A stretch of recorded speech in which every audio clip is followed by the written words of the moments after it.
Hi, my name is Kevin Osei, and this is my final project for HAP671, prepared for the Health Informatics program at George Mason University.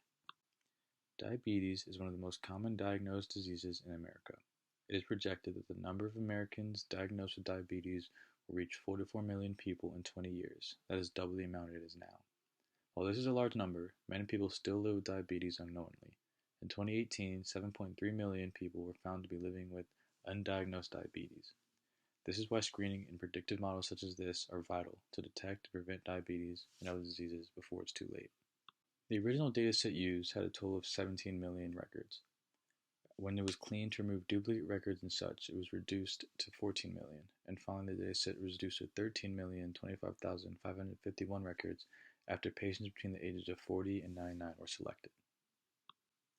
The technical definition of diabetes is a group of metabolic diseases distinguished by hyperglycemia that ultimately leads to issues with insulin uptake. For this project, however, we use CCS codes to classify what diabetes is for this project.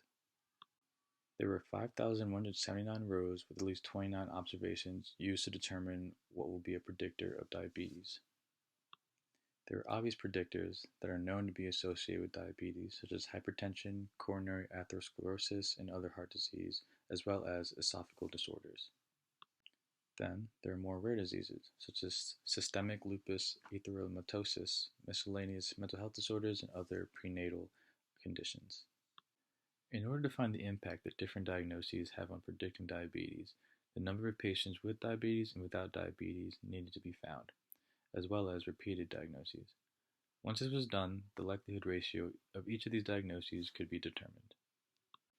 This likelihood ratio was then used to find the odds ratio and probability of a patient developing diabetes using the naive Bayes classifier. This theorem is able to find the probability of one event happening given that a different event has already occurred. In this case, it's the probability of developing diabetes even though someone already has a diagnosis. For my example, I used patient 55263 who has 5 different diagnoses. After multiplying the 5 likelihood ratios for each diagnosis, the odds ratio was found showing that this patient has a low chance of developing diabetes based on their current diagnoses. For cross-validation, 80% of the data is randomly selected for training, and the 20% left is used to validate the model for accuracy. Accuracy is also found with the receiver operating curve. The closer the curve is to a sensitivity of 1, the more valid and accurate it is. From this curve, we can see that it has a slight bend toward 1. Overall, predictive models such as this one are important and useful tools that can better the lives of many. Being able to predict the chances of someone developing a disease such as diabetes and then acting on it as soon as possible will help save the lives of millions.